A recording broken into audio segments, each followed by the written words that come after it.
What's up, folks? Mega Ruler 31 here from FSI DFS, bringing you a preview of the truck slate for the Toyota Care 250 today at Richmond.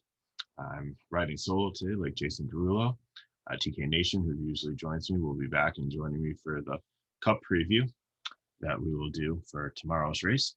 And today, got an interesting situation here, one that I don't think I've seen many times. I've seen drivers priced up before, but basically DK has made this take Kyle Busch for 16.5, and then we're going to give you 33.5 to pick up the other 5 drivers, which is absolutely crazy. And Kyle Busch is definitely, the 51 truck is great equipment. Truex did well in it in the Bristol Dirt Race. Kyle Busch has done well in it. He's a good driver here. He's had struggles in Cup and very frustratingly took out half the field in the last race at Martinsville in his Cup car. But in the truck and in Xfinity, he seems to be doing really well versus that level of competition. So what to do here? So I don't know. I'm on the fence and looked at it mathematically. So let's start with the breakdown, and then at the end of the video, I'll kind of let you know my thoughts. So starting up top, you got some options, and this is going to be a 250 lap race. So there's going to be lots of chances for fast laps and for laps led, and you want to capitalize on those. So Kyle is starting in 12th and will probably make his way up to the field fairly easily, but we've seen in some of these races this year that you get out in clean air and you are okay. And the truck and Xfinity don't have as many tires at their disposal as the Cup cars do. So that makes it to the point where if you get late in the race and everybody's used up all their tires, that, it might be harder to pass towards the end. So up front, you have like Ben Rhodes and Austin Hill and Grant Effringer and Stuart Friesen. I think out of them, like Ben Rose is really cheap at 8.3. I think he might be my favorite of the ones up there. But Effringer has had good speed in these types of races.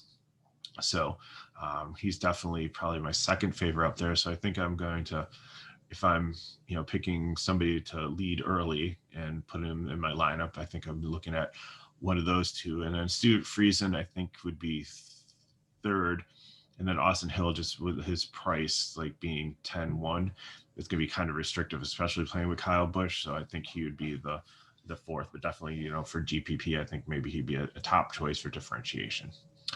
Looking now a little bit further, Lassard, I think he's starting too far forward. I don't really like him. The next 3, Crafton, Gilliard, and Creed, I think all of them have some merit in cash. I think I would like Smith and Crafton a little bit more. And then Sheldon Creed, I think he's going to be like highly owned because he's the defending champion. He's 10.5, and there's some place differential starting there at 9, and he very well could get up and lead this race, but I think he's had a really pedestrian start to the season, and he's maybe like kind of like Chase Elliott in Cup. It seems like he's got a championship hangover. So I think I want to wait to see a little bit more. Rounding out the top 10, you have Austin Wayne Self at 54, and we've played Austin Wayne Self many times. He's in the Nice truck, and Nice trucks sometimes are not reliable. They sometimes break down. They don't have like top tier equipment. I think I'm going to fade him because I think he's starting way too far forward. I think, he could end up possibly even losing points, even at 54, where he doesn't need to do much to pay off his salary. I think it's a huge risk there for him starting 10th with all the people behind him. Same thing with Tanner Gray at 69, was even more expensive. He's definitely a fade. Like if you might consider Austin Wayne Self at 54, at 69, like Tanner Gray, it's a good driver, but you want Tanner Gray starting in like the 20s to move up to like maybe 15th, not starting at like 11th and ending up like 21st or 25th. So then we have Kyle Busch, we talked about 16.5. He can get anywhere from 80 to 100 to 105 DK points. So and probably pay off his salary. But again, like I said, at the end of the video, we'll talk strategy on what to do with building lineups. Now we hit a like kind of like some mid-range players. You have Carson Hocevar, who another nice truck, 55. He's a little bit better driver than Austin Wayne South, I'd like to think. So at a couple more places, I still think it's risky, but I do think a lot of people will play him just with the name and hoping that he can kind of finish in the top 15, not lose too many places. And at 5,500, that opens up a lot of things in your lineup. Haley Deegan, I've really liked. I think she's started out good. I think she's got some talent, a good head on her shoulders. I think she is out there learning, and I think by the end of the season, we're gonna maybe see her finish top 5. I don't know if she'll win a race this year. Maybe like Talladega if she keeps a conservative, stays out of trouble, and like everybody else wrecks in front of her. So maybe that's gonna happen. But for this race, I just don't think she's one that I'd consider. 65 is a little steep for starting 14th. I think she's going to the back. Same thing with Ryan Truex. Again, I like him as a driver, but at 75, starting too high. Chase Purdy, I can maybe at 67. I think he's got really good equipment in the GMS truck, and I think he could definitely hang on to where he's starting, and if not, maybe get up into the top 10. So he's potentially a play there, but I still don't think we're looking at a bunch of points. Brett Moffitt is interesting. I think he's going to have high ownership just based on his name. Starting 17th, he did really, really well here last year. I think his average running position was second, but then again, he was in a different truck. So different equipment this year. It's a nice truck. So you have the talent, you have the experience, but will the equipment be able to work the whole race and not have any issues? So at 9K, I'm kind of out on him. Next guy I really do like, and again, this is going to be a choice because I don't think you can play him and Kyle Busch, and if you do, you're not going to like what you get. John Hunter Nemechek comes in at 11.5. I think definitely he'll probably get up there. He could probably contend for the lead at some points. There's some place differential there, even if he gets up into the top 5, leads a couple laps. I think he sets up very well, but again, he's 11.5, so that's pretty expensive to try to get in with Kyle Busch. Johnny Sauter, I think, is risky, but he's in a Thor truck. 77, starting 19th. He could probably get like 4 differential points, so maybe finish in the 30s. So I'm okay with that. Maybe get like 4 or 5x. Robar, Roper, Wright, not interested in. I think I would fade all of them, even though they're in the 20s. I'd like them in the lower 20s. I think there's too many guys behind them that can get up there, and some of their equipment too sometimes is a little suspect. Chandler Smith is interesting here. He's in a Kyle Busch truck. He's only 7,900, which I think is very underpriced. I think he could be 9K easily. Good driver, good truck, starting 23rd. So I think there's somebody that you can fill into your lineup there if you have the capability to get a mid-range guy with Kyle and some value plays. So I think there's definitely someone to look at. Tate Fulgerman, I think, is going to be very popular also. He's starting 24th. A little bit risky. I think he's past his prime a little bit in racing. And I don't really see him getting more than like 3 or 4x, but at 4,900, I like him better than like Chris Wright or some of the guys like Norm Benning who are starting in the back. So risky, but I think, if you're trying to get Kyle Busch and you're trying to get cute and get like Nemechek in there or Enfinger or, try to get some other early leaders and some place differential guys, I think he can work. So I'm not saying he's a fade. I'm not saying he's a great play. I'm hesitant for cash, but I think he's borderline there. Spencer Davis, Spencer Boyd, GPP, Timothy Peters. I think he's going to be one of the chalkiest plays in the mid-range here. Starting 27th, I think he can get about anywhere from 25 to 35 DK points, about anywhere from 4.5 to 5x. 6,200 is a decent play. Good driver, has a decent truck, and think he can definitely probably get up into the top. Starting 27, so let's say within the top like 15, 20. So Definitely somebody I'm looking at in lineups. Bond behind him at 57, I think could be a cash play too. On point trucks are decent. Think he's got a little bit of talent. He's probably a little bit more risky. And even though you save like $500 there, I think I'd just rather go with Peters. Cross just seems like way overpriced. I think they're looking for like huge place differential based on some of his experience and having a good truck.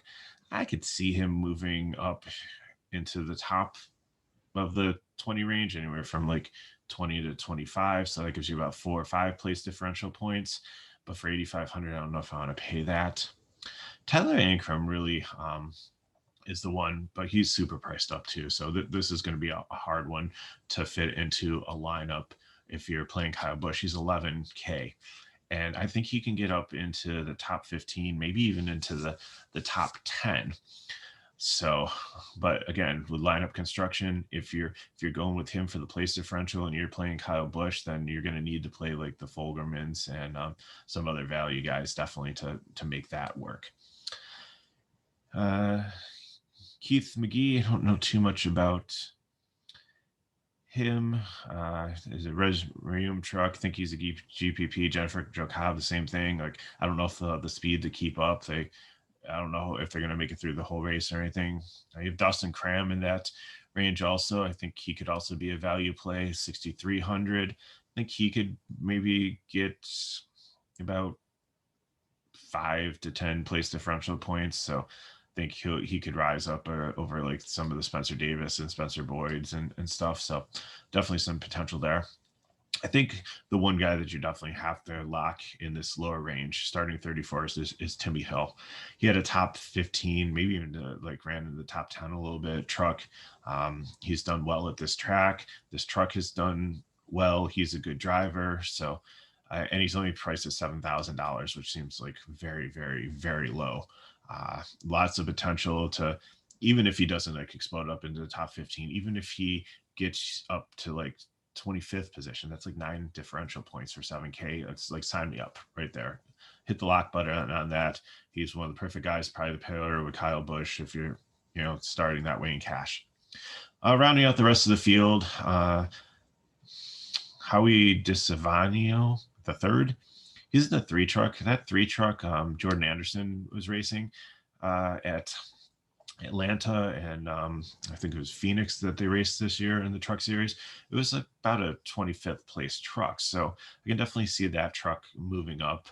The only 52. I don't know, how talented this Vino is, but I think that's definitely somebody in cash I'd feel comfortable playing at 5,200, starting that far in the back, knowing the history of the truck and the team.